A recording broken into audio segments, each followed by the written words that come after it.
The following is a CUNY TV special presentation.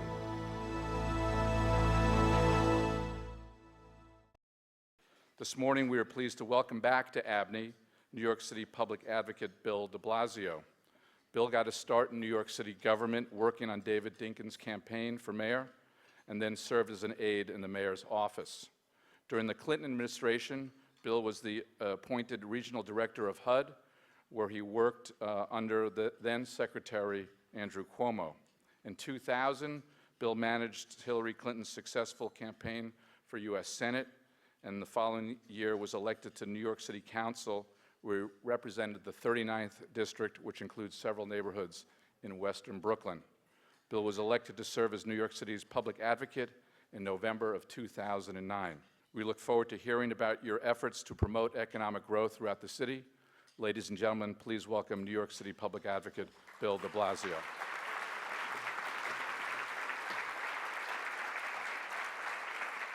Thank you so much, Bill. And Bill, I want to thank you and your extraordinary family for all you have done for our city. I had the pleasure of speaking in July at NYU at the Wagner School, the Rudin Family Forum. Everywhere I go, I find the Rudin family doing something good for this city, and I thank you. And please. And I think ABNY is really one of the consciences of this city, and I thank ABNY for all you do. And speaking of consciences, let me formally now introduce mine, and I will introduce her with a quick story. Bill mentioned that I worked in City Hall. And one day in 1991, I was minding my own business. This is how all good stories begin. And a vision of beauty glided toward me in the middle of my busy workday. And if you doubt that there is love at first sight, I assure you it does exist. The thunderbolt struck me, but for Shirlane, it took many, many months for the thunderbolt to arrive. She finally agreed to go out on a date with me. And as I said, she is my conscience and my inspiration and my wife of 18 years, Shirlane McCrae.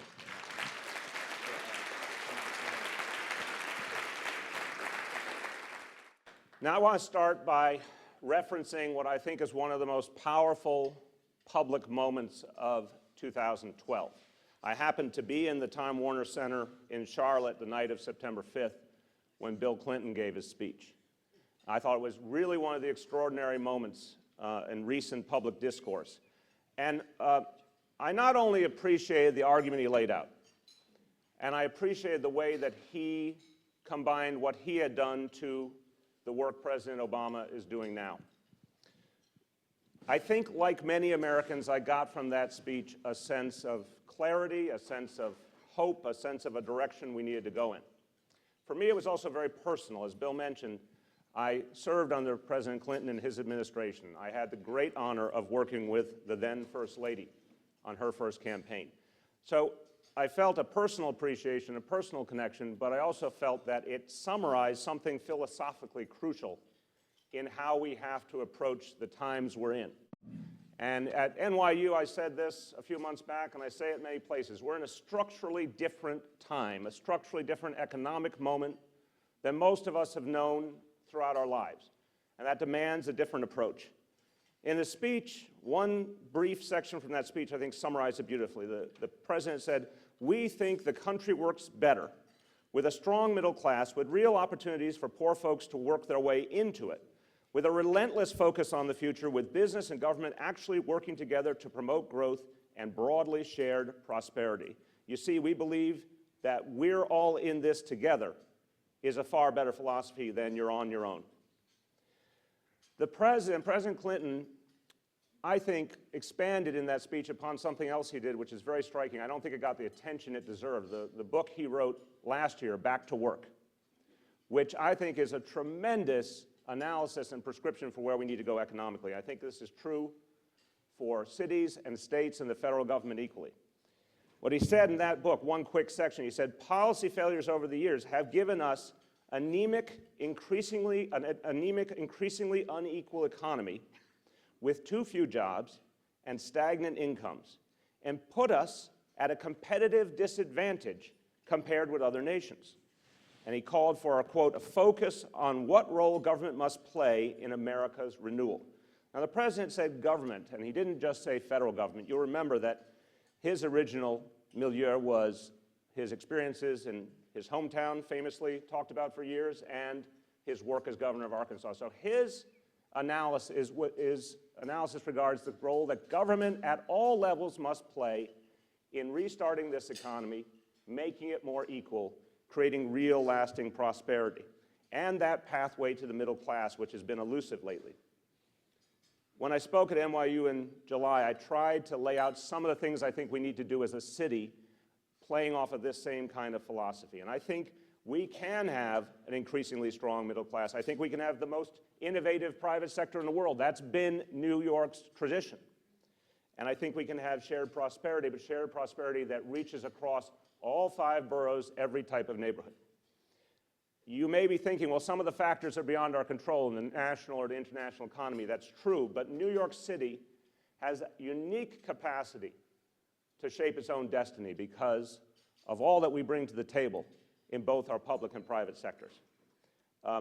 Some of the tools, I think, and I mentioned this at NYU, are crucial to spurring growth. Very briefly, we have to rethink and retool our development process. I've heard from developers big and small throughout the city that the slowness and lack of predictability in the process is what is fundamentally undermining job creation and progress. I think that is an artificial dynamic that we can overcome with a reliable system for making land use decisions more quickly. And I think that also will help us to get to the community benefits we need more quickly.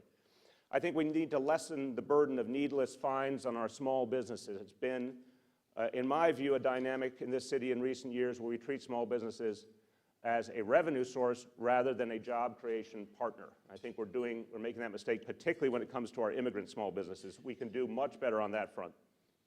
I think we have to leverage the assets we have. I've talked before about our pension system, $120 billion that I don't think we're using as strategically as we could, because only 1% of our pension investments are spurring on economic growth here in New York City. I think that's a mistake. Other states and cities are doing better. We need to get to a more strategic and assertive place when it comes to using our pension investments, and equally our procurement process, our contracting process, so we can have sustainable growth here. Finally, the other thing I talked about at NYU, better preparing our workforce here and now and for the future by actually making our career and technical education system align to the jobs that are available, to the sectors that are growing, and connecting those schools to actual businesses. It's an area where we've had a few shining star examples, but not enough deep connection between the business community and our schools. These are things we need to do. We need to do them now. Some of them will cost us money, some of them will save us money. Some of them are revenue neutral. But they're the kind of things that we need to do assertively to create economic growth that really reaches the whole city. That's some of what I talked about the here and now. But what we're facing, as I said, it's structural, it's deeper. And there's some longer-term things we have to do to change the dynamics. Just let me give you some of the statistics and the reality we're facing. Today, 9.7% unemployment in this city. That's a staggeringly high figure, an unacceptable figure. You're talking about Brooklyn, it's 11%, the Bronx, it's 14%. That's not sustainable. We have to do something differently if we want to address that. We have to recognize even more fully the kind of global competition we're up against. It used to be we talked about competing with New Jersey or Connecticut. Now it's national, LA, Boston, Chicago. It's international, it's London, it's Singapore, it's Shanghai. It's a different world. We have to be more agile and strategic. Our competitors are doing just what Bill Clinton talked about. Our competitors are thinking all the time about how their governments at all levels can help them sustain economic growth and can help spur private sector activity. I don't think we as a country or we as a city are doing enough of that. Now, what should the city be focused on for the long term? Let me use one statistic that I think summarizes the challenge.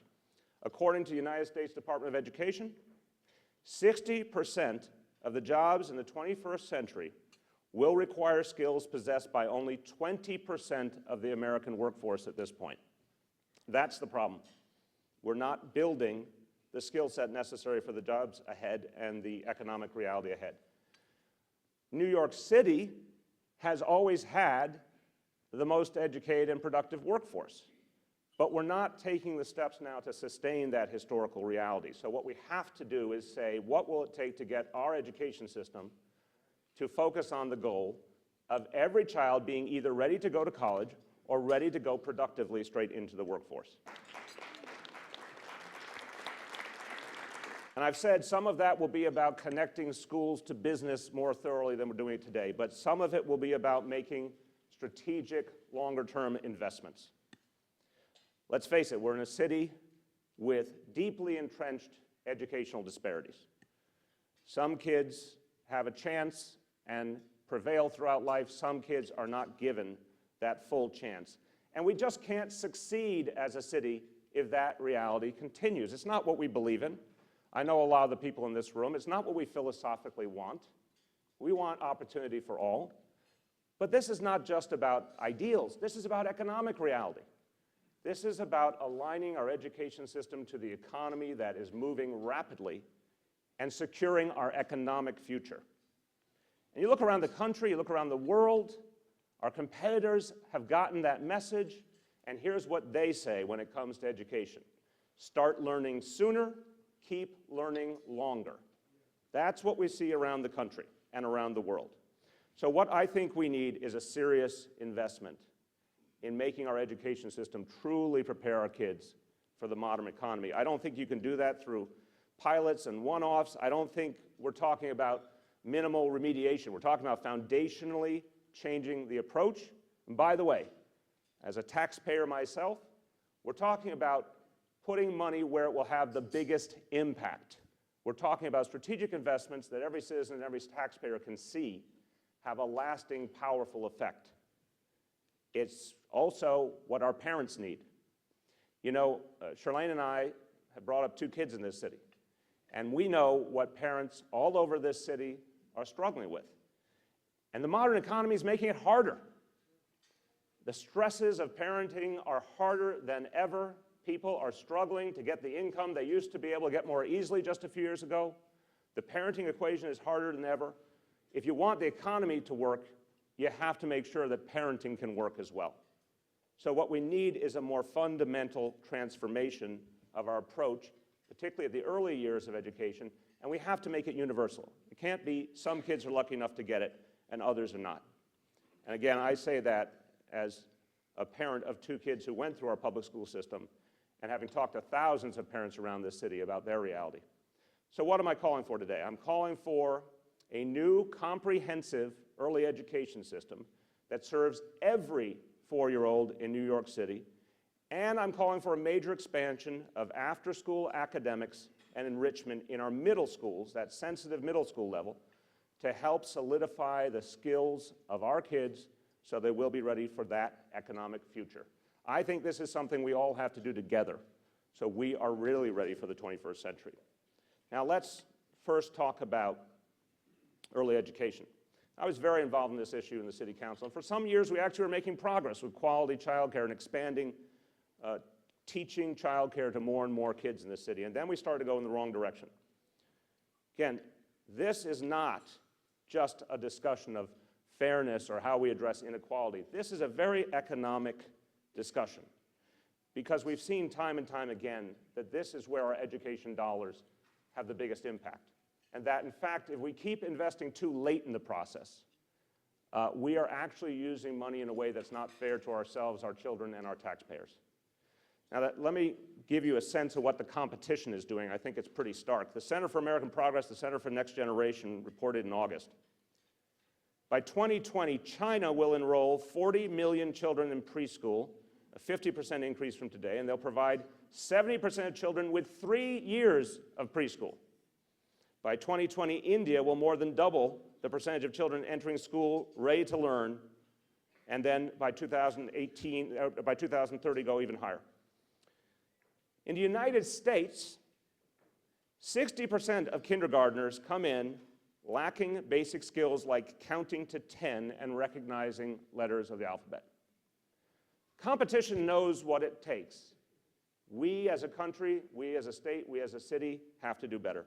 In the Times a few months ago, Charles Blow looked at these kind of numbers. This is what he said. He said, quote, "We're cutting back while our children's future competitors are plowing ahead. We don't have any time or students to waste. Every child in this country must be equipped to perform. The country's future financial stability depends on it. And the future depends, in my view, on making sure that 100% of our children have early education opportunity. Now, some people in this room, a very smart, civically engaged room full of people, a lot of people who know how to count well. So you're going to say, is this a good investment?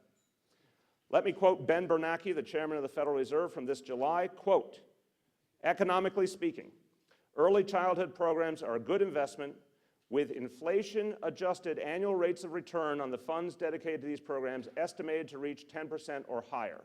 Very few alternative investments can promise that kind of return."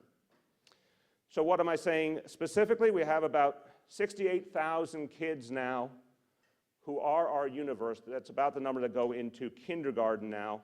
That's far from the number who are getting the kind of pre-K education they need. Right now in this city, only 20,000 kids get full-time early education through pre-K.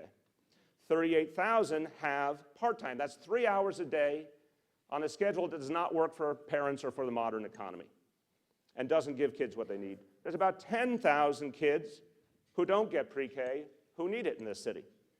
So when you add up the 10,000 who don't get it, the 38,000 who only get 3 hours a day, we have 50,000 kids being underserved. That's our future leadership, and that's our future workforce, and we're not preparing them.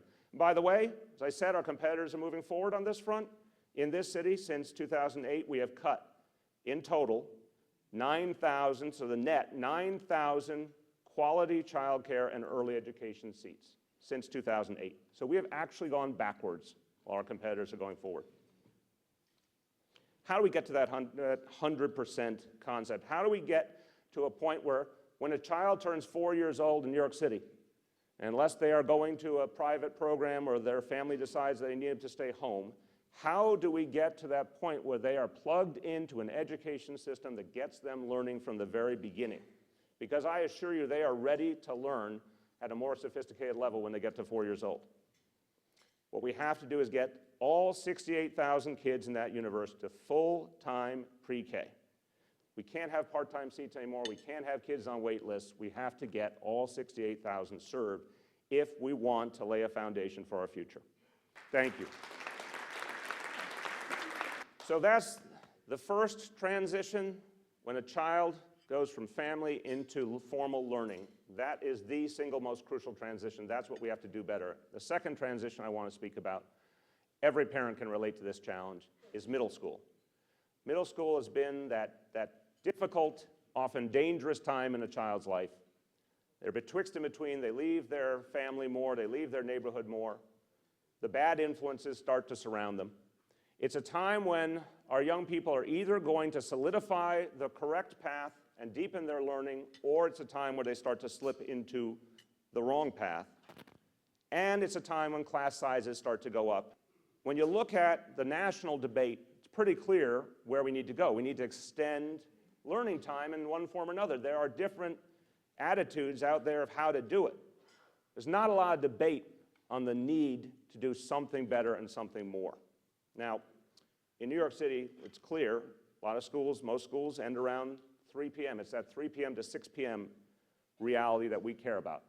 That's when we have a chance to really amplify learning, and it's when, bluntly, a lot of kids get in trouble if they don't have that good alternative. So if we want to be smart about where to put our strategic investment, it's right in that 3 p.m. to 6 p.m. time. We have the greatest model you could possibly ask for of how to do it right here in the city, the After School Corporation. Many of you know it well. The After School Corporation does something very smart, links with community-based organizations, extends the school day in a variety of manners. Let me give you an example. Thurgood Marshall Middle School in Harlem, they partner with the Abyssinian Baptist Church to make sure that kids get enrichment for the hours after school ends. You've got 180 kids in that middle school. 135 are participating in these enrichment activities because they want them. Their parents want them. They want that opportunity. This means, in the case of Thurgood Marshall, over 300 hours of additional academic enrichment each year, which is a profound difference maker. But here's the bad news. That model, it's a tremendous model. It's only in 5 schools. Thurgood Marshall is one of only 2 middle schools to get it. So we know it works, but we're not investing in it, even though it would be a profound difference maker for our city. Massachusetts, in 2005, actually pioneered extended learning time. That point started with about 20 schools that built out from there. And a study of those initial schools in 2008 showed that the young people in extended learning time doubled their math and English scores, quadrupled their science scores. So we know the models that work, but we're not applying them citywide. Right now, it's catch as catch can. Some parents find it, some don't. Some kids get it, some don't. That's not where we need to be. So I'm proposing that the city take the after-school corporation model and provide grants to schools that will work with local community-based organizations to build out this extended time, to create after-school that truly enriches and strengthens their children academically. We would award up to $1 million grant per each school. They have to show us they have a viable partner and a plan, of course, and we would help them to build out that timing of the day through it. This approach could reach up to 2/3 of our middle school students, including many who are not being served in any way right now, and we would stop the fallacy of the school day ending at 3 o'clock for those who need more. So when you add that together, the early education piece and the middle school piece, if we had the courage to do this, if we were able to build this consensus to move forward, here's what we get. For the first time in New York City history, pre-K for 4-year-olds would be truly universal. There is no greater misnomer in the world than the words universal pre-K in this city. I see Robert Jackson nodding. It's not universal if everyone can't get it. It's not universal if you don't get enough hours. We'll take a maze of different programs and we coordinate them into one clear path. We would build out after school in that extended time, working with a model we know that works, and we'd have kids ready to learn at the beginning, ready to keep learning, and supported through these crucial transitions so they are able to learn throughout their educational career. Now, this is an investment. It costs money. What would it cost? It would cost about $291 million to provide the pre-K to every 4-year-old, with an additional about $50 million for leasing of space and other related expenses. It would take about $190 million to play out this extended learning time approach over the number of schools we're talking about. There would also, of course, be capital costs, but those can be accommodated. That is a matter of what we prioritize, and in my view, this is the most fundamental thing we could prioritize. The framework I would use to find these resources, well, it would have to be fair and progressive. It would have to be targeted to this purpose only. A lot of us in this room have seen government ask for revenue, and there's a little bit of three-card Monte and sleight of hand. That's not acceptable to the taxpayers. It's not acceptable to the business community, but a targeted revenue stream that actually is used for what it's supposed to be used for, I have found a lot of reasonable people agree that's the kind of approach that works, and that's what we need if we want to move forward. The idea would be not to build more bureaucracy, but to build the middle class, to give kids the kind of educational foundation they need to truly move forward. And further, revenue needs to be based on a delineated time frame. It can't be anything open-ended. It's a mission we go on, and then we find other revenue of other types to replace it through the kinds of cost savings we need to make in the DOE and other agencies, and through some of the challenges that we're going to have going forward that we have to discuss as a city. We have to lower our public sector healthcare costs. We have to address and lower our pension costs. We need to find some of the programs that aren't working and eliminate or cut them back. These are the kind of things we're going to have to do over the coming years, and we have to do them collaboratively with our municipal workforce and with leaders across the city. But I'm urging that in the first instance, we bring in the revenue to get this kind of aggressive program started and then build out those other cost savings behind it. Now, some of you may be thinking this is an interesting place to come and make this proposal. You might say you have come to the lion's den. Well, I think it's a room full of people who care about New York City. I think it is a room full of people who know our educational status quo is unacceptable. And I also think it's a room full of people that know what a smart and strategic investment looks like. And this is the kind we need. The mechanism would be this: a 5-year surcharge on household incomes above $500,000, specifically, again, target only for early education and extended learning time programs, would generate, according to the IBO, the Independent Budget Office, about $532 million a year, again, over 5 years. We'd be asking people who have done well, who worked hard and did well, to contribute a little more to make this happen. Again, you'll be the first to be asked, but you won't be the last, because everyone is going to have skin in the game as we move this city forward. I'll finish with this. As I said earlier, this is a structural moment of change since the economic crisis began 4 years ago. And I think we're all catching up with it. I think our consciousness is still catching up with the sheer complexity of what we're facing. We're still catching up with the full notion of global competitiveness. We have a lot of changes we have to make. Human beings, and even more so governments, are a bit slow to respond to events and changing circumstances. It's time for us to catch up. You look at the national debate, we aren't even close. Our friends in the Tea Party on one extreme are not ready to invest in anything. There are some other people who think we have all the money in the world to invest, and we don't. We have to make pinpointed choices. But if we make those choices right, they help us build a middle class, they help us grow jobs throughout the city and obviously in our country. And they show people a pathway to shared prosperity, which is so desperately needed. We have to, all of us, keep restoring some hope. We have to show people that we actually know we're all in this together. We have to live out the words that Bill Clinton talked about in his speech in Charlotte. And finally, it's who we are. This is who New York City, the people of New York City are, the history of New York City. This is who we are. We have always been ahead of the curve economically. We have always been ahead of the curve educationally. That's part of how we became the greatest city in the world. We haven't sustained it in recent years, and let's be fair, we've been buffeted by some extraordinary crises. But I think this is the beginning of a pathway to get us back to that preeminence, so people from all over the world will look and see what they've always seen in New York City: the cutting edge, the most creative, the most dynamic, the best coordination between public and private sector, and the place where people come to join the middle class. Thank you very much.